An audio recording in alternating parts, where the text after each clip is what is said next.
Hi, my name is Taylor Cozort. I'm from Eagle Crest High School in Aurora, Colorado, and I'll be performing an original piece entitled Rosebud.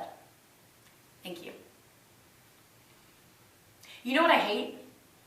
Cliches. You know what I hate more than cliches is the fact that they are all true. Since we are young, the idea that beauty is in the eye of the beholder has been embedded into our tiny little peanut brains.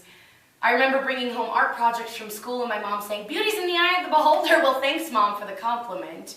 I always thought my mom was out to get me. When I was younger, I had this big, fluffy, white comforter with strawberries printed all over it, and I remember the day my mom told me they weren't actually strawberries, they were rosebuds. And I remember I was so upset. I asked, why in the world would someone make a blanket covered in rosebuds?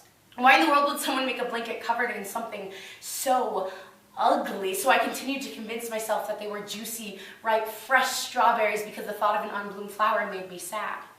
What is a rosebud? A tiny, closed-off, secret-keeping little nub.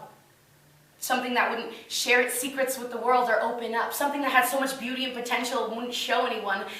Was something I simply couldn't understand until I grew older, and then I learned that beauty and art don't have to be famous or expensive. You can find splendor in the oddest of places, but we've developed this habit of taking our dough and shoving it into cookie cutters that possess unattainable shapes, and no matter how long you cook them, they will never be done. Because the girls that exalt the cosmos and the Vogue's criteria of mascara, foundation, morals, and a lost personality, because they've been holding themselves to a standard that can never be reached. So to keep my tears from falling, I developed a fear of blinking.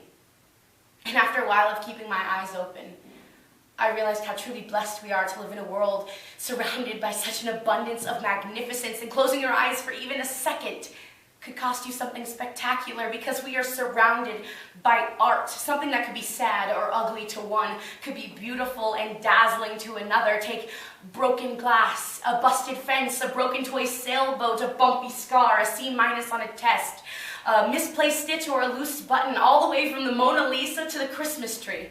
Whatever, you name it. One man's trash is another man's treasure, as the saying goes.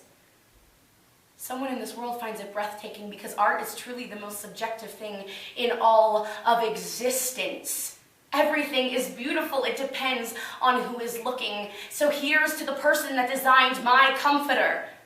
You taught me it's not only okay, but it is beautiful to be an unbloomed flower. So here's to you other unbloomed flowers. Don't you dare, even for a moment, even for the blink of an eye, compare yourself to a strawberry, because someone in this world finds you absolutely breathtaking.